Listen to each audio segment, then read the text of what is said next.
1, 2, 3.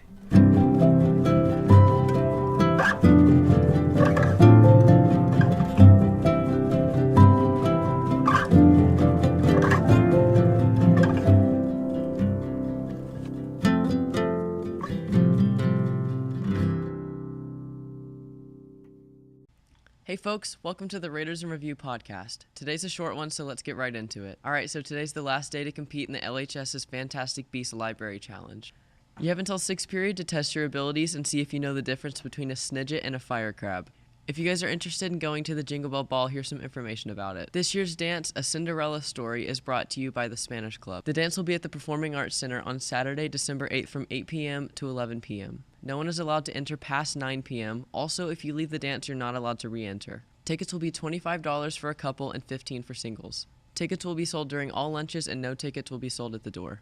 If you're bringing an out-of-school guest, you will need to provide a copy of their ID along with a completed form that will be available at the front office. No one over 21 years old is allowed to enter and no one from middle school is allowed to come. Students need to follow the dance dress code as stated in the student handbook and there are no jeans allowed.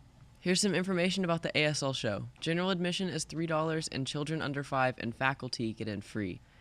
Students, don't forget to bring your ID because it'll only be $1 to get in, and it's a really great show, so you should come. The ASL show is a wonderful way to learn about deaf culture. It's entertaining, emotional, informative, so I recommend everybody going. And if you can't make it, don't worry because it's going to be live streamed on the Lumberton ISD Facebook page.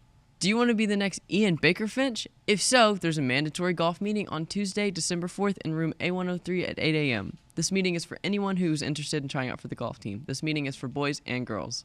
Some of the members of the Lumberton Mighty Raider Band are competing at the ATSSB competition tomorrow at Hardin-Jefferson High School. Best of luck to all who are competing. The fall show, What I Want to Say But Never Will be performed today at 7 p.m. in the Performing Arts Center. Doors open at 6:30 and admission is free. Please come support LHS Theater. I'm involved in the show and I know that everyone's been working really hard, so it'd be pretty great if you guys came out and supported us. Here's an interview I did with Miss Sanders and she can explain it even more. All right, so first off, what are you performing for the fall show? We are performing Alan Hanel's What I Want to Say But Never Will. What is the show about? Okay, so the playwright's name is Alan Hanel. He is an English teacher at a school in another state, and he did this experiment with his class where he had kids write down 3 things: what they wanted to say but never would, who they wanted to say it to, and why they would never say it. So he was so blown away by their responses. As far as I understand, he read all of their responses and loved them, and so he sent out the call on social media back in 2009 and had people start sending in their responses from all over the nation and I believe the world. And so after he got all these answers from teenagers, he wrote the play based around their answers. It's not what our students want to say but never will. It is the students that answered those original on those original note cards.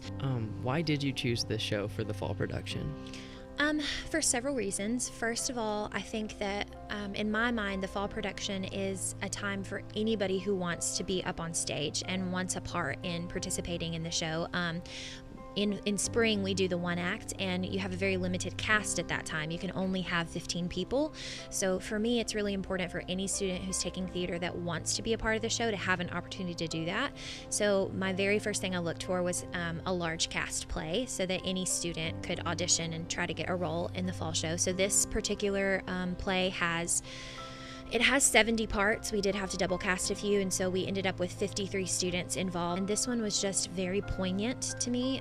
It's very emotional. It takes us on this really neat journey through all these different people talking about things that we don't necessarily always have permission to say in our daily lives. And I was just very intrigued by that idea of students talking about the real issues in their lives. What would you like the audience members to take away from the show? I think the biggest thing I want people to leave this show thinking about is we all have something, some kind of struggle or something that is unsaid in our lives. And I think my biggest takeaway is that we shouldn't be afraid to bring those things into the room, as some people say, to bring them, I guess, speak life into them, because they are the things that are keeping us awake at night, that kind of guide our days and guide our personalities and who we are. And some of these issues are just human issues. It's the big questions that really guide us, like what is life's meaning, and what happens when we die, and why can't love stay? And so it's just a play about asking those really hard questions, and those things that we don't always have the answers for, but that we're not really encouraged to talk about all the time. We have small talk, but we don't talk about the things that really matter. Alright, so on the advertising, it says that there's mature content that may not be suitable for younger audiences. Would you like to elaborate? Absolutely. So I chose to put that on the advertising because, like I said, these are big questions, and there may be some things that you're not ready to address with your kids yet. I just wanted people to be aware that younger audiences might face some stuff that you aren't ready for them to yet, or that they aren't ready for. That's really it this time. Okay, thank you. Thank you.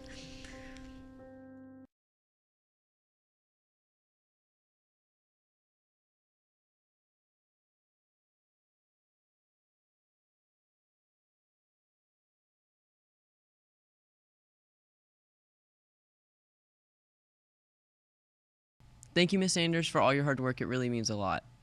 That's all we have, so I'll see you guys next week. Good night and good luck. I love you. Is that fine?